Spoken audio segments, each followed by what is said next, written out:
Hi guys, welcome to the video. Today I'm going to be shooting an unboxing video for Wonderland's War.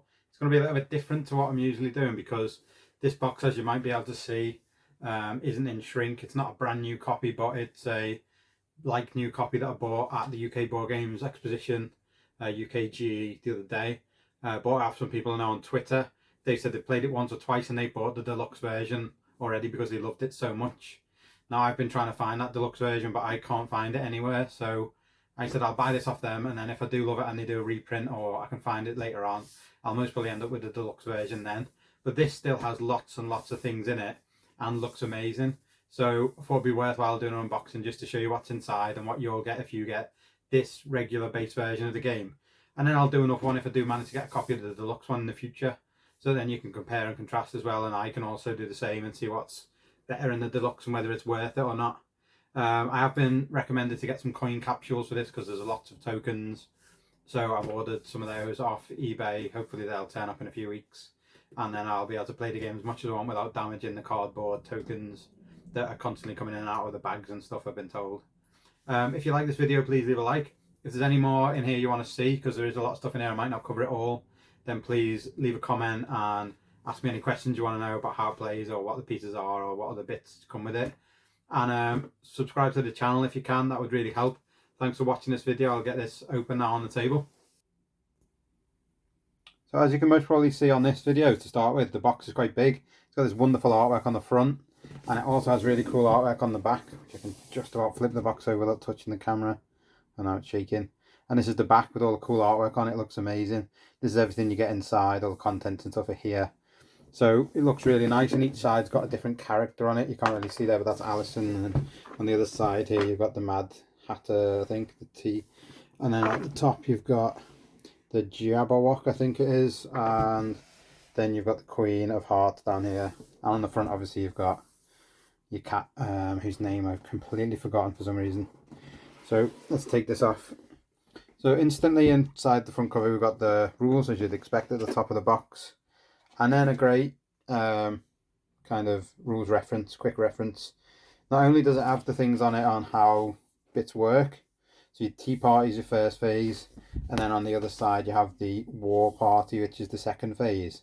How battles work, how war phases work for this side, and the iconography. It also gives you a rules reference down here, which I think is brilliant. So the rule book is really well written. I've already had a look through it. It's really great and easy to follow. And this then helps you pick up any things you need, extra FAQs, chip effects, whatever, all here in alphabetical order. So if you think of something you can't figure out from this, then it gives you the reference for the rule book, which is wonderful. So I think that is a great addition that you don't see in a lot of games already. Now, there's a lot to dig into here. There's tons of stuff, as you can see already. There's cards here, which I don't know what they are. They're all different sizes. So got some cards with D's on the corner, reference cards, ally references, and some with C's on the corner. So I'm assuming these are different decks. From what I've read in the rules, you get an A, B, C, and D deck for allies. You start with A, I think, if you're new to the game. And then we've got loads of cards in here. These are bigger than regular playing cards, and then this deck of cards is the normal regular playing card size.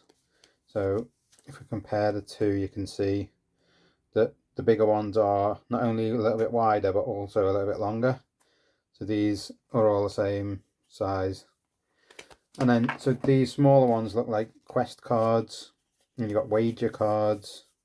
Each character's got different wager cards. There's 4 of each, I think. So when you're betting in the game, you can put wagers down on who you think's going to win. If it's more than a 2-player game anyway. If it's not, then you can't. If it's 2-player, you don't get to wager or bet, but in a 3, 4 or 5-player game, you can bet on the outcome of battles, and then when you do that, you get stuff. I'm trying to just also organise this as I'm looking through. So these cards are given to each player. You get 1 of each, so you can bet on who you think's going to win the wager. Then you've got all these quest cards, which I haven't looked through fully, but I like to have them all in the right order. I will most probably sleeve these up so that they're a nice format. The quest cards are all different, but you get a few each, depending on how you play. I think you get 1 each, and then you can get them other ways throughout the game. You get victory points for completing the top bit for 3 points, which normally happens in the in the tea party section, I think, or in the battle section. And then there's an end of game objective. If you achieve that, you get 3 points as well. But if you achieve both of the feats on one card, then you get an extra bonus 3 points. So you can get 3 for that, 3 for that. And if you get both of them, which would be 6, then you would also get a +3 on that to give you 9. So ideally, you want to score both of these.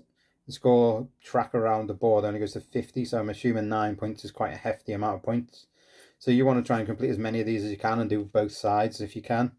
So these sometimes will say stop battle on a score of 3 or do something particular.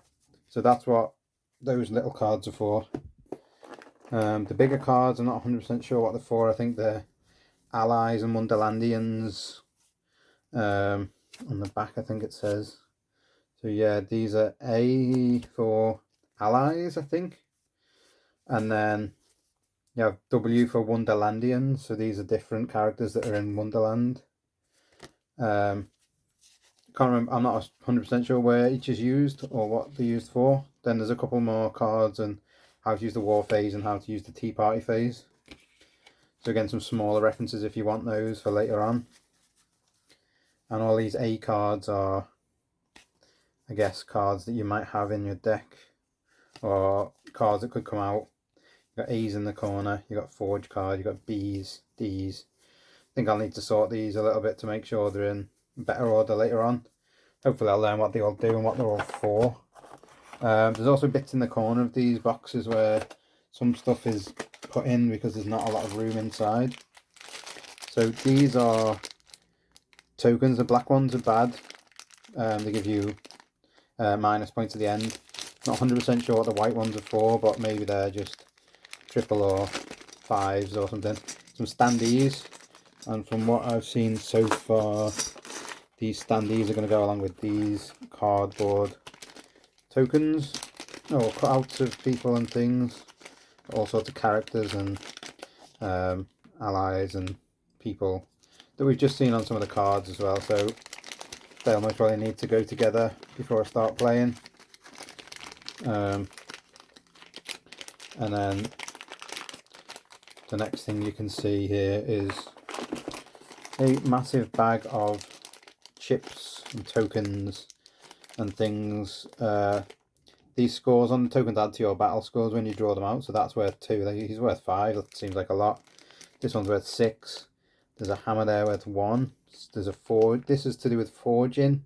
Not 100% sure how you forge, but you can forge on your player board to get more powers and strength and all sorts of things. Depend on your player boards are various and different for each character. So I'm not going to go through all of these, but there is a ton of these. As you can see, it's a full bag, jam-packed to the rim, full of stuff. There's more stuff in here. There's little cards here, which I don't really know what they're for, but they must be drawn at some point. I think these are the tea party cards, maybe. Yeah, because I've got stage 3 on. There's 3 different stages of the tea party. There's 1, 2, and 3. This is how many followers you can gain. And I'm not sure why there's 2. Maybe you get 3 and 3. And then there's some other little tokens here, which I don't know what they are. There's a thing there. There's some stuff that's punched that looks like it's for other games, or like advertising other game stuff. So have a little look and see what these are. So like that's got Grim the Masquerade. That's got Sorcerer's City written on it. This has got Tile Blades written on it. So I'm not really sure what these are for. No card. There's a Wonderland War one. Again, not 100% sure what these are all for, but quite weird. I guess we'll figure out them later on if I need them. And then, as you can see on the right, this is where there's a load more stuff and bits and pieces, and then yeah, these tokens and a dice. This dice you roll when you move around the tea party if you go past the starting phase, and if you're the one going past the starting phase, you have to take either 1, 2, or 3 of the black coins, so that's not great. And this bag I picked up is the Cheshire Cat's kind of bag of stuff. You've got a stand, is supporters, castles, which give you more points on the battlefield, which you can get win a field. They've got some tokens already in there that will go into the bag, and each character has a very similar amount of stuff. So as you can see, we've got a green bag, we have a purple bag for, who's the purple? Let's see who it is. I don't think there are tokens in there. Got red, which is the Queen. You've got blue, which is Alice. And as you can see, the castles are all quite nice. And they each have their own colours, but they're all the same models, shapes and sizes, it looks like. So they're quite cool. And then underneath is where all the boards are stored. So if I take this out, you should still be able to see the Queen of Hearts. We've got our bags, just nice black bags with no embroidery on or anything. They're quite wide, you can get your hand in nice and easy. Good size, which is exactly what you want for a game like this where you're using them all the time. There's 5 of these, obviously they're going to be needed. Then we have our player boards under here. So as you can see, this is the Queen of Hearts. This is the Cheshire Cats one. Then you've got Alice in Wonderland's one. And you have the Jabberwock. And then also the last one, Mad Hatter. So they each have different things on them. As you can see, if we compare these two just to start with, then there's spaces for your madness chips to go on the top up here where they come out of the drawer when you're doing things. You've got similar symbols along the top 2 rows. All those are actually the same. You get a 3-point symbol if you complete them. You get some extra stuff in between if you do the top and the bottom. Same there.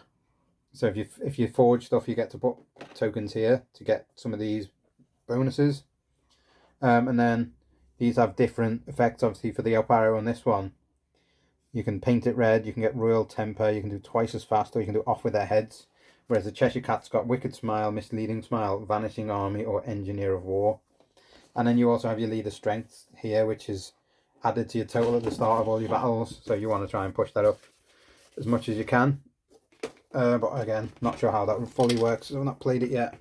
Then here's the board, and underneath just a couple of little things. Make sure you're up to date with the rule resources and stuff and rule books. So I'm going to try and open this up. I believe the board's quite big, so I may struggle to get this. That didn't go very well. Hit the camera. I'm going to struggle to get it all on the camera, but as you can see, it's quite a large map, quite a large board. Looks beautiful. See if I can zoom out a bit. Can't actually go any back any further. So that's the whole thing.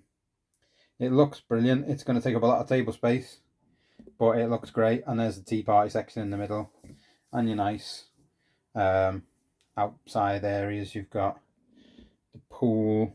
Look over there. We've got the pool of tears. It's upside down, but we've got the meadow of living flowers. And you got Tulgey Woods, you got the Red Keep, and then you've got Wits End. So it all looks fantastic, and I cannot wait to get this one to the table. What are your thoughts on this one? Are you looking forward to getting this one? Are you going to try it out?